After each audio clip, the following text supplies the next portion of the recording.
ತುಂಬಾ ರುಚಿಯಾಗಿ ಕ್ಯಾಪ್ಸಿಕಮ್ ಬಳಸ್ಕೊಂಡು ಯಾವ ರೀತಿ ರೈಸ್ ಮಾಡೋದು ತೋರಿಸ್ತಾ ಇದ್ದೀನಿ, ಬನ್ನಿ ನೋಡೋಣ. ಕಡಲೆ ಬೀಜನ ಹುರ್ಕೊಂಡು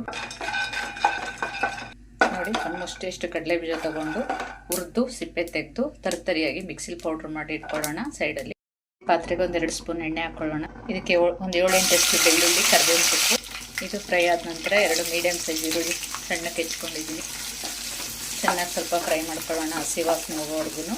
ಈರುಳ್ಳಿ ಫ್ರೈ ಆದ ನಂತರ 1 ದಪ್ಪ ಸೈಜ್ ಟೊಮೆಟೊ ಹಾಕೊಂಡಿದ್ದೀನಿ.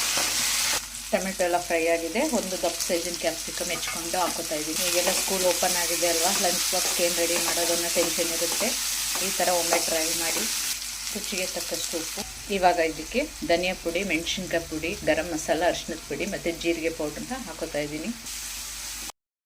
ಚೆನ್ನಾಗಿ ಫ್ರೈ ಆಗಿದೆ. ಈಗ ಇದಕ್ಕೆ ರೈಸ್ ಹಾಕೊಳ್ಳೋಣ. ಇದಕ್ಕೆ ಉದುದ್ರಾಗಿ ಮಾಡಿಕೊಂಡು ರೈಸ್ ಹಾಕೊಳ್ಳಿ. ಕೊತ್ತಂಬರಿ ಸೊಪ್ಪು, ಹುರಿದು ಪುಡಿ ಮಾಡಿ ಇಟ್ಕೊಂಡಿದ್ವಲ್ಲ ಕಡಲೆ ಬೀಜದ ಪುಡಿ, ಎಲ್ಲವನ್ನು ಹಾಕ್ಕೊಂಡು ನೀಟಾಗಿ ಮಿಕ್ಸ್ ಮಾಡ್ಕೊಳ್ಳೋಣ. ನೋಡಿ, ತುಂಬ ರುಚಿಯಾದ ಅದ್ಭುತವಾದ ಲಂಚ್ ಬಾಕ್ಸ್ ರೆಸಿಪಿ. ಮಕ್ಕಳುಗಳಿಗೆ ಆಗಿರ್ಬೋದು, ಆಫೀಸ್ಗೆ ಆಗ್ಬೋದು. ಅದ್ಭುತವಾದ ಕ್ಯಾಪ್ಸಿಕಮ್ ರೈಸ್